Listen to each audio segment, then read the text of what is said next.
Hi everyone and welcome. My name is Todd Stark of StarkVO. I'm a voice actor specializing in documentary style narration and explainer videos.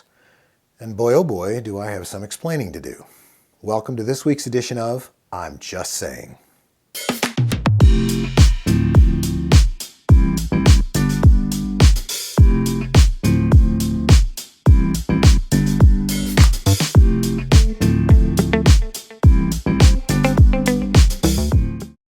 So I recently made a video regarding the assembly of my whisper room.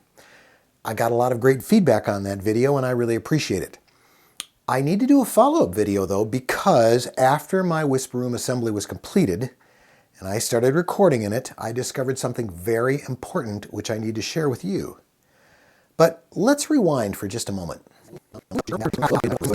If you haven't seen my video where I talked about the assembly of my whisper room, and specifically the challenges as well as the best features of it, you might want to watch that video first. If you did see it, then I would ask that you recall the first part of that video where I showed you my original vocal booth in a closet. I was using a Sennheiser MKH416. The shotgun RF condenser design does an amazing job of filtering out unwanted sound due to its supercardioid polar pattern. Now, after building my whisper room, you may recall I created this voiceover station to go inside the booth. It was basically a modified stand-up, sit-down, rolling cart like they use in offices and hospitals. And my initial experimentation with that setup in my new booth was with the Sennheiser mic. It was awesome and I felt like I was going to kill it. But I swapped the Sennheiser for a new Neumann TLM 103. I still love my Sennheiser. But with my specific vocal characteristics, I feel like I get a crisper and cleaner sound across the vocal spectrum from the Neumann. So, fine. There is, however, a but, and it's a big one. Everyone I know has a big butt. I mounted the TLM 103 on the rolling cart, but I failed to consider how my voice would bounce off the desktop surface of the cart back up into the highly sensitive, large diaphragm cardioid condenser capsule of the Neumann. Oh mein Gott. So I had to ditch my cool cart and go back to a more conventional setup with a microphone stand.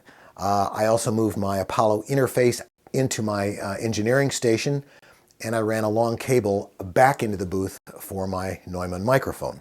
Additionally, I found I had to tilt my wall monitor down a few degrees to ensure frequencies bouncing off it weren't reflecting right straight back up into the microphone.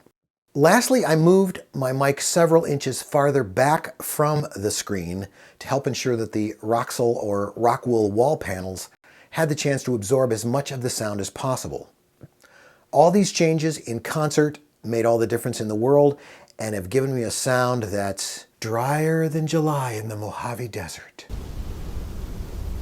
So what have I learned here? Well, I've learned, and I want to share my newfound appreciation with you for the impact that recording setups can have on your sound. My beautiful whisper room, even coupled with all of the 4-inch ATS acoustical panels, could not conquer the reverb of my rolling cart madness. Sorry, I'm just saying. By the way, I need to give credit where credit is due here. My sound needed work, but I was struggling with how to do it effectively on my own. So I sought the help of a pro in Lenny B, known to many of you as Lenny B, voiceover engineer. Controlling the sound in your recording space will make the most significant improvement for your voiceover recording quality, and it doesn't have to be complicated or expensive to accomplish. Lenny was and remains instrumental in the ongoing refinement of my sound, and I'm very grateful to him and can attest to the quality of his work. So thank you, Lenny, you're a pro. He didn't even pay me to say that. Final note, I remain very satisfied with my whisper room.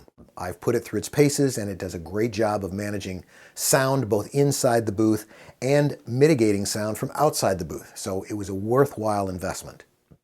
I hope this follow-up to my original whisper room video proves useful. Thanks for all the great comments I've gotten. Please feel free to keep them coming. I'm happy to answer any and all questions you have about my setup or my sound. Until next time, this is Todd Stark from StarkVO saying thanks for watching. I'm just saying.